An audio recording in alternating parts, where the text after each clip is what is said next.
दोस्तों, एक बार फिर से स्वागत है आपका घूमते रहो पे। ये हमारा उत्तराखंड सीरीज का 5वां एपिसोड है और आज मैं आपको लेकर जाने वाला हूँ 5 प्रयाग यात्रा पर, जिसको पंच प्रयाग भी कहते हैं। प्रयाग मतलब जहाँ 2 या 2 से अधिक नदियों का संगम होता है।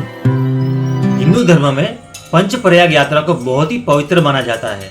अगर आप ये पंच प्रयाग की यात्रा करना चाहते हैं तो ऋषिकेश से बद्रीनाथ के बीच में 5 प्रयाग आते हैं और आज मैं आपको घर बैठे पंच प्रयाग की यात्रा कराने जा रहा हूँ। तो बने रहिए हमारे साथ वीडियो के एंड तक।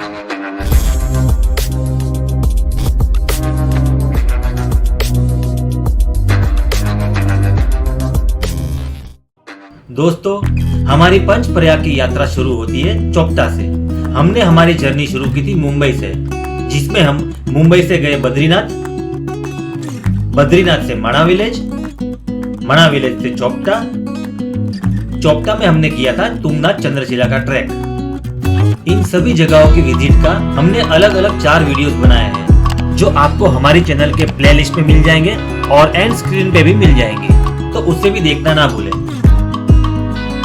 तो अभी हम चोपता से निकल कर जा रहे हैं ऋषिकेश की तरफ। बद्रीनाथ से निकल के चोपता जाने के रास्ते में ही हम लोगों ने विष्णु प्रयाग के दर्शन कर लिए थे, फिर उसके बाद चोपता गए थे। सही मायने में पंच प्रयाग की यात्रा होती है बद्रीनाथ से ऋषिकेश की तरफ। अगर आप ऋषिकेश से बद्रीनाथ जाते वक्त पंच प्रयाग के दर्शन करना चाहते हैं तो भी कर सकते हैं, लेकिन शुरुआत होती है विष्णु प्रयाग से देव प्रयाग की ओर, और यही सही तरीका है और हमने भी वैसे ही किया। बद्रीनाथ धाम से ऋषिकेश आते वक्त 31 किलोमीटर की दूरी पर आता है पहला प्रयाग, जिसे कहते हैं विष्णु प्रयाग। यहाँ पर 2 नदियों का संगम होता है। एक बद्रीनाथ धाम से आती है अलकनंदा नदी और दूसरी है धौली गंगा। अलकनंदा नदी हिमालय की सतोपंत और खरक ग्लेशियर से निकलती है, फिर मणा और बद्रीनाथ से होते हुए पहुंचती है विष्णु प्रयाग, जहां इसका संगम होता है धौली गंगा से, जो नीच धरे से निकलती है और तपोवन से होते हुए विष्णु प्रयाग पहुंचती है।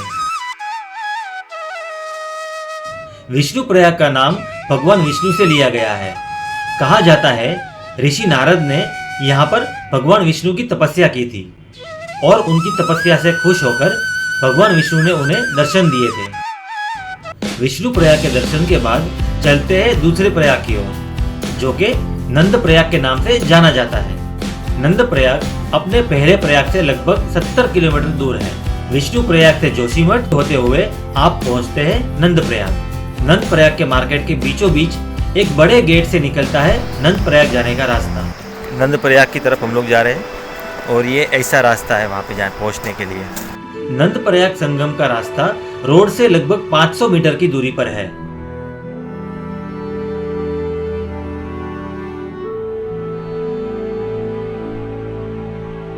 ये नंदाकिनी नदी है और ये उस तरफ जो आ रही है वो अलकनंदा नदी है।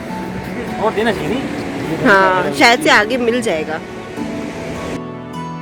नंद प्रयाग आके आपको एक अलग ही शांति और सुकून का अनुभव होगा।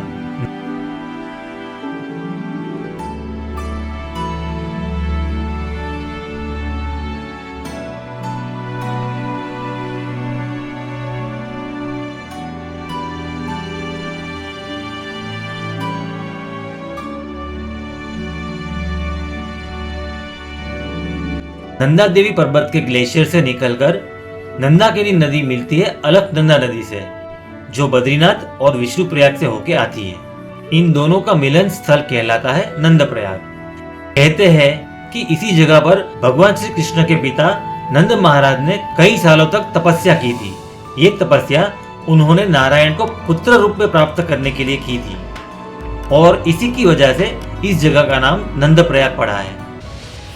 कर्ण प्रयाग दूसरे प्रयाग से लगभग 20 किलोमीटर दूर है। कर्ण प्रयाग के मेन मार्केट से ही जाता है संगम जाने का रास्ता।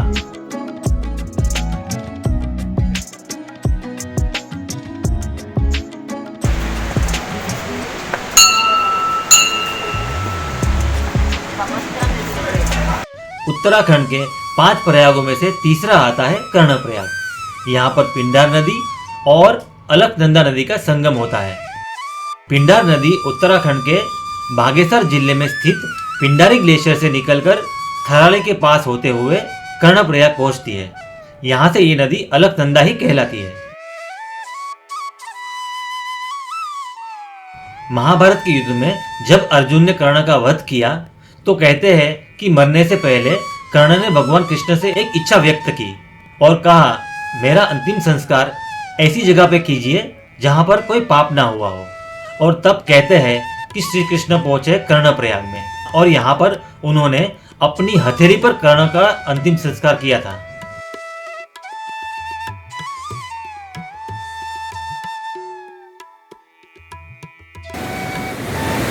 हम पहुंच गए हैं कर्णप्रयाग, जिसमें विष्णु गंगा और दोनों मिल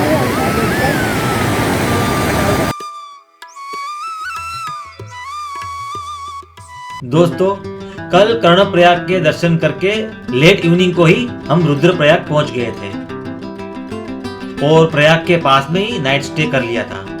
तो चलो अपनी पंचप्रयाग की यात्रा कंटिन्यू करते हैं। ये है रास्ता रुद्रप्रयाग की तरफ जाने का।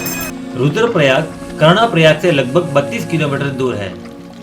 रुद्रप्रयाग एक प्रयाग होने के साथ साथ उत्तराखंड का एक मेन जिला भी है। मेन मार्केट से थोड़ा दूर केदारनाथ रोड पर रुद्रप्रयाग संगम जाने का गेट आता है और यहीं से 200 मीटर की दूरी पर यह संगम है। उत्तराखंड के 5 प्रयागों में से चौथा आता है रुद्रप्रयाग। बद्रीनाथ से आती हुई नदियों में 3 नदियों का संगम होता है। पहली है धौली गंगा, दूसरी नंदप्रयाग में नंदाकिनी और तीसरी कर्णप्रयाग में पिंडार नदी।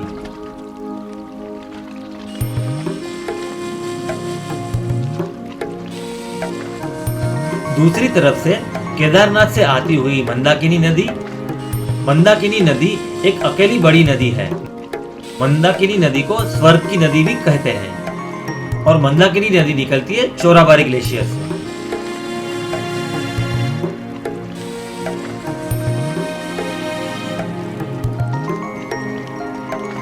कहते हैं कि श्री नारद मुनि ने एक पांव पर खड़े होकर भगवान शिव की तपस्या की थी और तब भगवान शिव ने नारद मुनि को रुद्र रूप में दर्शन दिए थे। तब से इस प्रयाग का नाम रुद्रप्रयाग है। देवप्रयाग अपने चौथे प्रयाग से लगभग 70 किलोमीटर दूर है और यही वह जगह है जहां मां गंगा अपने पूर्ण स्वरूप को प्राप्त करती है। देवप्रयाग मार्केट से लगभग 300 मीटर दूर है देवप्रयाग संगम।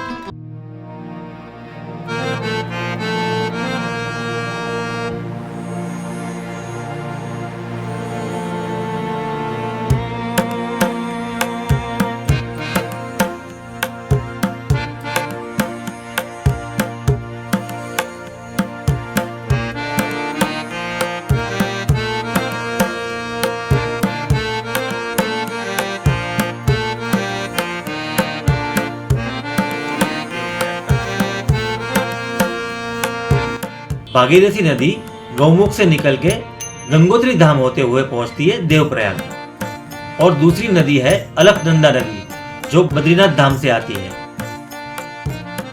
भागीरथी नदी और अलकनंदा नदी के इस संगम को देवप्रयाग कहते हैं।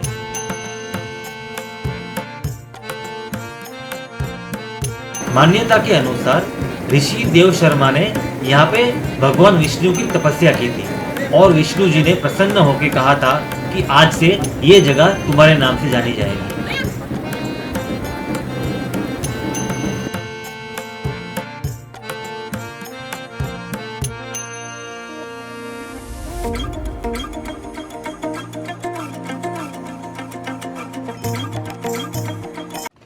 अलग अलग ग्लेशियर से निकलकर कई पवित्र नदियां जैसे अलकनंदा, विष्णु गंगा, पिंडार, नंदाकिनी, मंदाकिनी, भागीरथी आदि नदियां अपने अलग अलग अतीत और स्वरूप से निकलकर एक नाम और एक रूप में समा जाती है और वो है गंगा।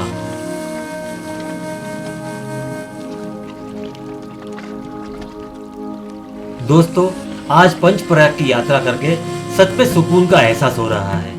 तो अब यहाँ से निकलकर हम जाएंगे ऋषिकेश और वहां पर 2 रात रुकने का प्लान बनाया है।